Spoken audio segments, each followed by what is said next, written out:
50 Cent is now pulling back the curtain on what he claims he wasn't allowed to include in his Diddy documentary, and he's allegedly planning to reveal it all in Season 2. According to him, Netflix chose to cut entire storylines, not because they were untrue, but because they were considered too dangerous. He says that, since the platform wouldn't air those details, he intends to expose everything himself. And if you got a wild party and P. Diddy puts on that wild party, and, you know, he sets everybody up. Like, if you were an intelligence agent, you know, like a Jeffrey Epstein type deal, that'd be the way to do it. Big old crazy party, get everybody loose. And get the cameras Get them rolling. the yayo. Get them the yayo. And everything else. Get them everything you need. Get fired up. Get those cameras rolling. And now you got everybody under wraps. What a twisted web some folks weave. Diddy may be behind bars, but that doesn't mean his influence in the industry has vanished. Allegedly, some of Netflix's top executives were once close friends of his, and they are said to be the reason 50 Cent wasn't allowed to include everything he wanted in the documentary. While Diddy might not be in a position to send a cease and desist himself, the implication is that he can still lean on long-standing connections to shape and steer the narrative from a distance. That documentary, and if 50 do another one, and I heard he's gonna put it on YouTube or do whatever he's gonna do, Puff ain't gonna have nothing to do with that. Puff ain't gonna have nothing to do to try to stop that, because he can't. Because if he could stop it, it would have been stopped. You know why he can't stop it? Because Puff know people right there at Netflix. Don't think he don't. And I don't know if this guy still worked for them, but he was part of the flavor unit, Shaquem. He was part of the flavor unit. He was good friends, and he was cool with Puff and them. Flavor Unit and them, Queen Latifah and them, they was cool with Puff. If Puff would have sent a cease and desist over there, and they could do it, and he had the power and they wasn't right, they would have been done it. You see, it's still rolling, right? It's still going on, right? He ain't got that power no more. You understand? Now, could he sue them because they use his likeness or use something and stuff like that? I don't know. I'm not that versed in they using him. You understand? If they can steal your whole damn idea, your whole damn idea, why can't they steal your whole damn intellectual property? According to 50 Cent, some of the most serious allegations connected to Diddy were completely left out of the Netflix documentary, even though he raised them before its release. He claims Netflix considered these storylines too extreme and didn't want to face the backlash from the so-called freak-off footage to a list of celebrities who allegedly enabled Diddy. And, most sensitive of all, the voices of the real victims themselves. There's also, like, people that are elites, and that's their thing. Like, their thing is to do something that is horrible, and, you know, it's not available to other people. So it's like, I think there's like a sickness that people have when they have power, like extreme power, and then well, what else can I do? What else can I do? What else is what else is taboo? What else is forbidden? Like all this Diddy shit that's coming out. Like, I was just gonna say, doesn't that sound topical? Jesus Christ! The first day of the trial, did you pay attention to any of that stuff? I looked at it for like 10 minutes this morning, and I was like, I gotta stop. I can't look at this. Well, what freaks me out is the people sitting in the courtroom listening to it. Right. And there's a wide spectrum of people that are getting subjected to it, and you just sit there and go. Yeah, well, not only that, how about the fact that this guy was running this for decades? He was doing this for decades to who knows how many people, and everybody was scared to talk about it because he'd have them. We know for certain that Diddy exploited young stars and artists who came through Bad Boy. Justin Bieber has confirmed that real things were happening behind the scenes, and even Usher has echoed similar claims. The question that remains is, when will these victims finally receive the justice they deserve for everything they endured in that environment? It was hard for me being that young and being in the industry and not knowing where to turn, and everyone, you know, telling me they love me and, you know, just turn their back on you in a second. So, yeah, it's hard because I want her to know that, you know, she can count on me. But at the end of the day, I don't want to never gonna force myself to be in a relationship with her. It has to be natural, right? So I just kind of, you know, let her do her thing, and if she ever needs me, I'm gonna be here for her. But yeah, just protecting those moments, because people take for granted encounters, and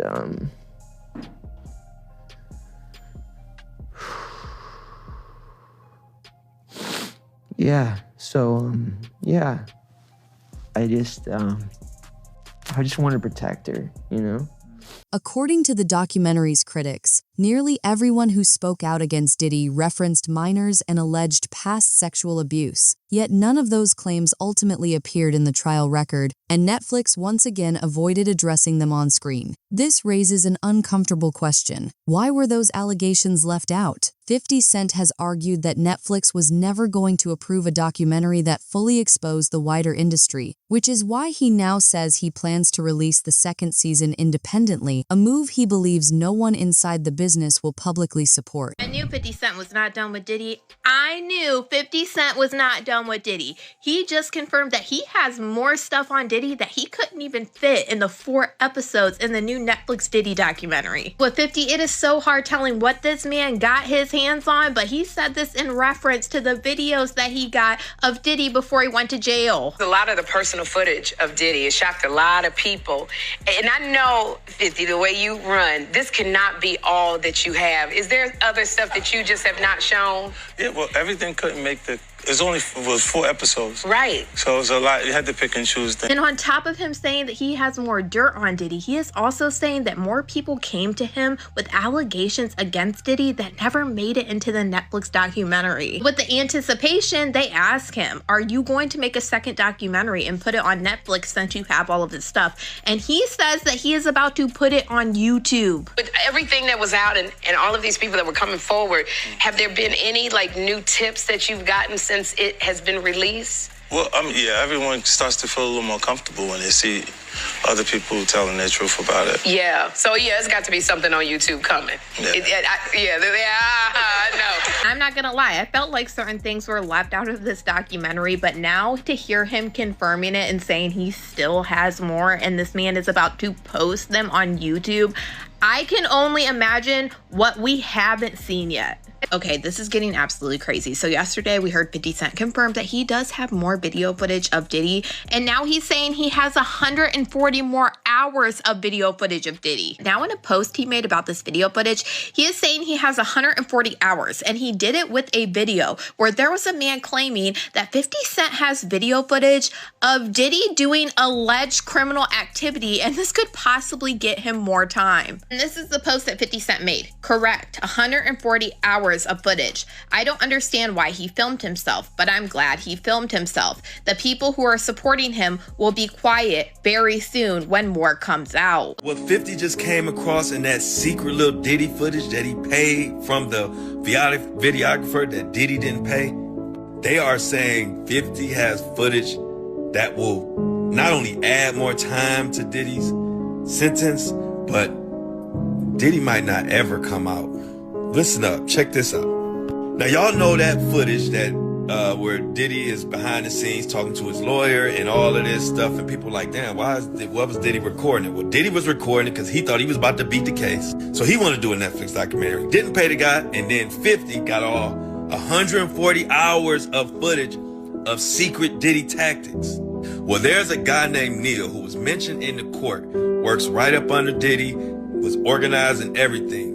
Allegedly, they are saying that he is on video, film, tampering with witnesses, giving out addresses, offering money, bribing, we'll pay for your lawyers, all kind of shit that could be counted as witness tampering, obstruction of justice. And 50, of all people, has his hands on this footage. And I'm hearing that this could implicate Diddy's lawyers in some bullshit. They could be charged. It is getting wild. And I'm hearing that this 50 Cent documentary is just the tip of the iceberg. And I like. Hollywood insiders allegedly pressured Netflix to cut major portions of the documentary, including what was described as the real list of Diddy's alleged accomplices and those said to have protected him at every turn. According to sources, these edits weren't creative decisions but damage control. Netflix reportedly didn't want the liability of naming individuals who still hold significant power in entertainment, politics, and business. Once those names are made public, there's no way to pull them back. I guess what I'm trying to figure out is like, people can go away.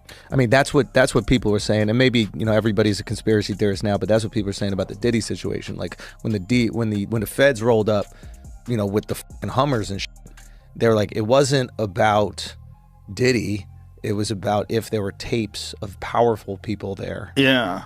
Oh, I'm sure. They were the ones that called. They're like, I need to protect myself, so go in there with all the things and rip any tapes or any evidence. Well, Prince Harry was hanging with Diddy. I mean, everybody hung with Diddy. That's the other tricky thing. Like, Diddy hung out with everybody. And I've spoken to a bunch of people who are like, yo, great dude, like, always there for you, never asked for a single thing. Till 1 a.m. And then freak off. Everybody says, get out of the house. Yeah. It's like the gremlins start eating after midnight.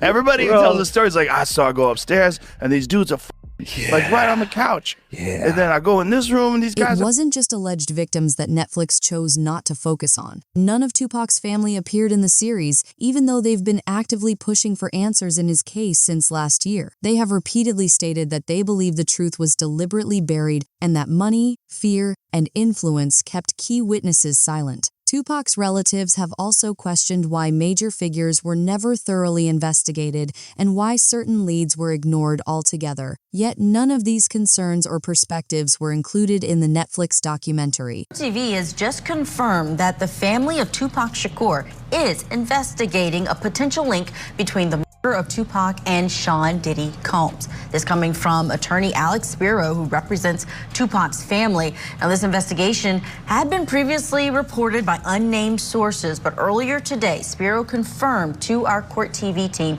that he and a team of investigators has been hired. Sean Combs allegedly had business dealings with Dwayne Keefe D. Davis, who will go on trial next March for the murder of Tupac. This was back in 1996. Some have speculated that Diddy ordered Tupac's death. That, of course, is just a theory at this point, and we are monitoring the developments in both the Tupac murder trial and the federal indictment of Sean Diddy Combs. So a lot of information to come on. It wasn't just the victims that Netflix chose to leave out. Tupac's family was completely absent from the documentary, despite actively pursuing his case since last year. They've been clear in their belief that the truth was deliberately hidden, and that money, fear, and influence kept key witnesses silent. They've also repeatedly questioned why major figures were never seriously investigated, and why certain leads were ignored altogether, yet none of that perspective or ongoing effort made it into the Netflix series. What's interesting to me about your involvement in this is that Diddy actually called you after an LA Times article in 2008 alleging he'd been involved in your brother's death. What did he say that day when he called you?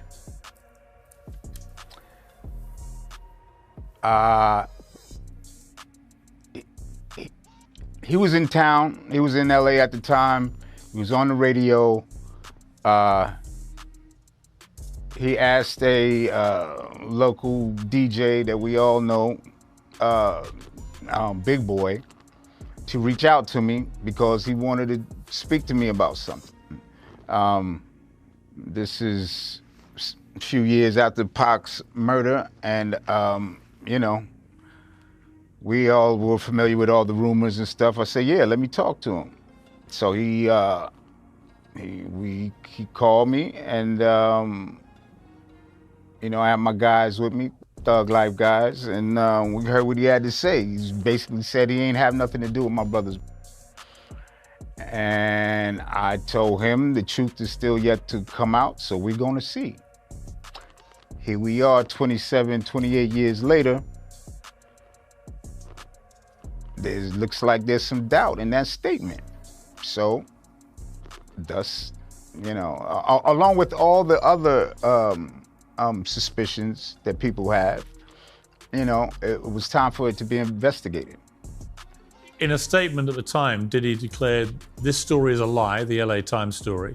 Neither I nor the late Notorious had any knowledge of any attack on Tupac before, during, or after it happened." Do you think that was an honest statement? My opinion is that I don't believe it was a 100% honest statement. It feels like the documentary is deliberately avoiding the reality that others may have been involved. The picture painted by former employees, artists, and industry insiders is that if Diddy was running something akin to a criminal operation, he wasn't doing it alone. Many have said they sensed something was wrong, but stayed quiet for fear of being blacklisted. That silence didn't just shield Diddy, it also protected everyone else connected to what was happening behind the scenes. But all this is bigger than Diddy. It's bigger than Diddy, bro. Cause you know who else they was doing investigation on during that whole time period? It was the mayor and the politicians in New York City. They turn around and give him the key to the city. All the mayor people that he brought on here in New York City are all resigning. They all resigning. People ain't gonna tie this together, but if you look at it, you have to say,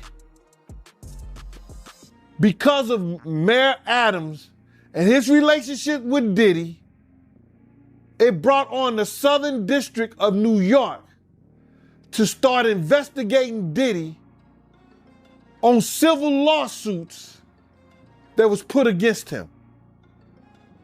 Because the feds is going after all these politicians in New York City. Yeah, the feds revealed that, anybody that, participated in any, criminal behavior at his freak-offs, they're going to pursue. Listen here.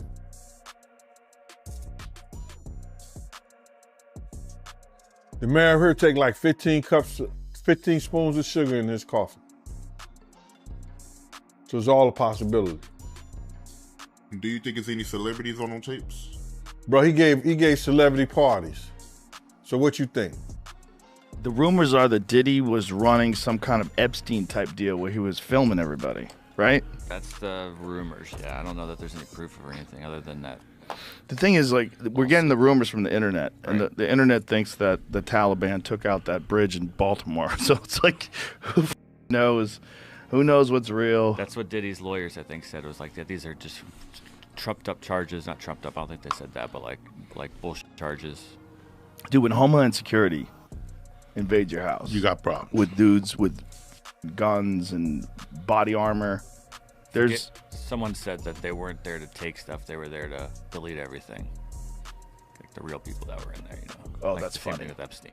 There was a lot going on. And then there's people that thought that Puffy was involved and Suge Knight was involved. Speaking of, I think Suge Knight's the one who said that thing I just thought of. What thing? About that they were there to delete stuff. Well, if he really was filming everybody, I mean, he had a lot of people at those parties, right? You know who said? Luke from 2 Live Crew? Yeah, he said he was to leave early. Yeah, when Luke from 2 Live Crew is leaving early, like, you got a wild party. If what's happening is too f***ed up for Luke from 2 Live Crew? Like, check, please. There's so many different stories. Many in the industry now appear to be turning against 50 Cent over what he's chosen to reveal. Executives who spent decades protecting images, publicists who carefully managed narratives, and artists who chose to look the other way are suddenly facing a level of scrutiny they never anticipated. That, his supporters argue, is why the backlash is so intense. They resent 50 Cent not just for targeting Diddy, but for shining a light on them and on everything they've allegedly helped to keep hidden. Yeah, he got everybody going, man. He's getting a lot of backlash, man. Like, people are like mad at 50 for getting behind this thing. Well, see, the thing about it is that people are out there rabbit-ass mind. and they gonna sit up here and they gonna say some stuff like, yo, they try to make it up like, it's because of a girl, it's because of a woman. A man that can have any woman in the damn world, you understand, go any parts of the world, find beautiful women all over the world, that's willing to do whatever he wants to, I'ma be mad because this dude got this one? Nah, it's bigger and it's more than that. They don't wanna say, a lot of these cats out here don't wanna tell the truth behind. You understand?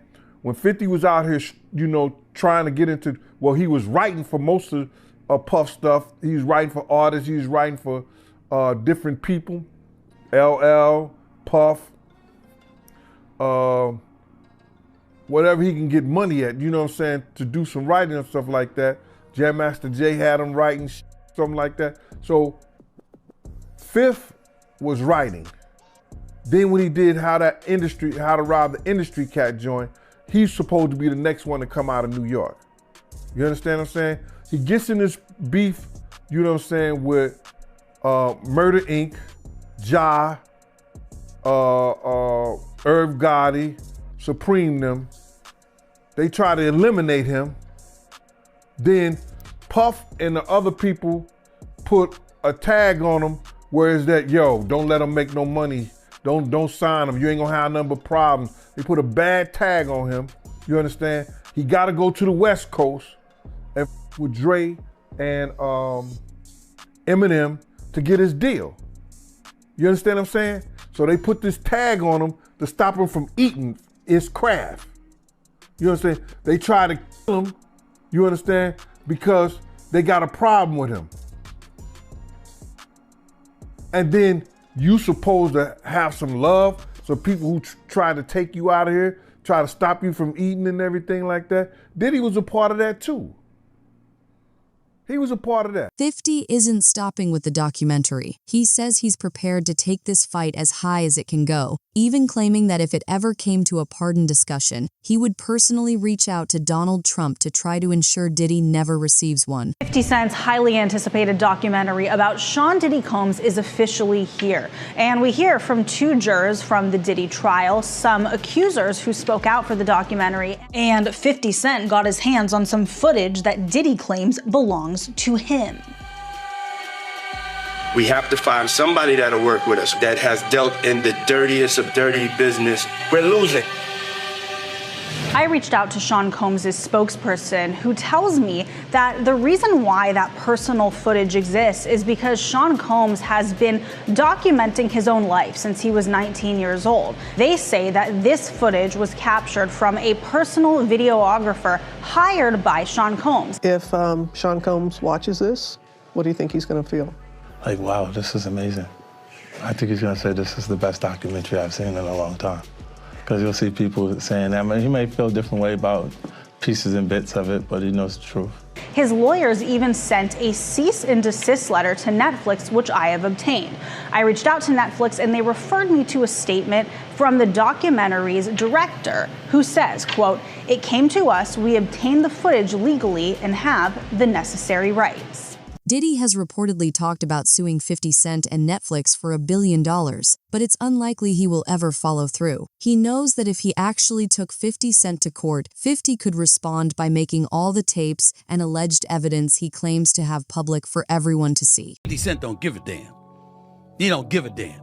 He literally is saying he's going to reach out to Trump to remind Trump of the things that P. Diddy has said about him, for the sole express purposes of making sure that Trump doesn't pardon Diddy in the event that Diddy gets convicted of sex, trafficking, and racketeering.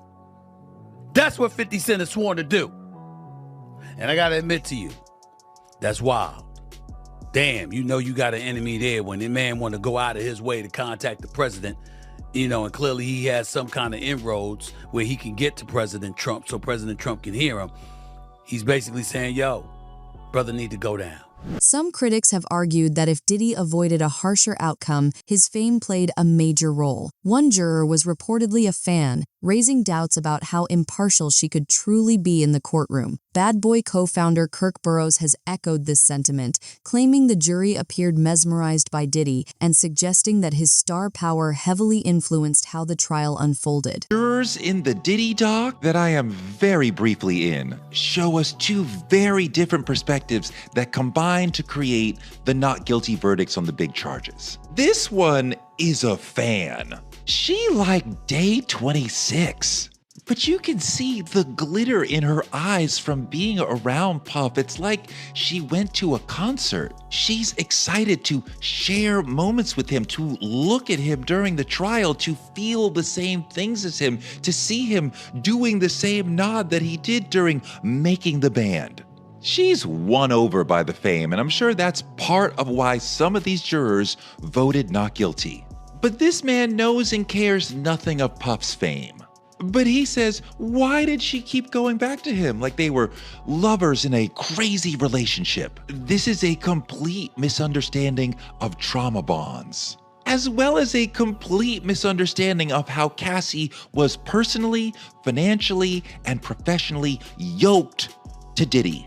Throughout the trial, people said, why didn't she just leave? Which is essentially what this man is saying. Why didn't she just leave? She explained that her career was tied to him. He kept her broke. When she talked about leaving, he threatened to release the freak-off tapes. He threatened her mother. And whenever she actually did run away, he sent his bodyguards to go and bring her back. So there was no way for her to leave. But y'all want to talk about why didn't she just leave? You can't have the luxury and the complaint. Trauma bonds are very difficult to understand. The 4-part series also features 2 jurors from Combs' trial who are speaking for the first time about how they reached their mixed verdict, finding Combs guilty of 2 prostitution offenses, but clear of racketeering and sex charges, both sharing their thoughts on the relationship between Combs and singer Cassie. Juror 75 describing them as 2 people in love, and Juror 160 saying in part, domestic violence wasn't one of the charges. Cassie, is she a victim in all this? I believe Cassie's a victim in all this because she came in as such, she's like 18, like 19 years old. In the very beginning, after a while, over time, you condition for it. The goal of what the film is trying to do is to let the audience kind of come in to ask questions like, were their decisions colored by certain things, and who got the benefit of the doubt, you know, in that courtroom? Do you think that hip-hop culture was on trial as much as Sean Combs was? Not all. Look, if I didn't say anything, you would interpret it as the hip-hop is fine with his behaviors. There's no one else being vocal. So you would look at it and just say, because that mind your business, or let me not say nothing about nothing, or those things, it would allow the entire culture to register as if they're for that behavior. If Sean Combs watches this, what do you think he's going to feel? Like, wow, this is amazing. I think he's going to say this is the best documentary I've seen in a long time. Because you'll see people saying that. I mean, he may feel a different way about pieces and bits of it, but he knows the truth. Netflix may not have revealed the full story, and the industry may be working to bury the conversation. But the alleged leaks, tapes, and testimonies are already circulating. 50 Cent isn't backing down, and neither are the people demanding answers. Now, the question is no longer just whether Diddy will face justice.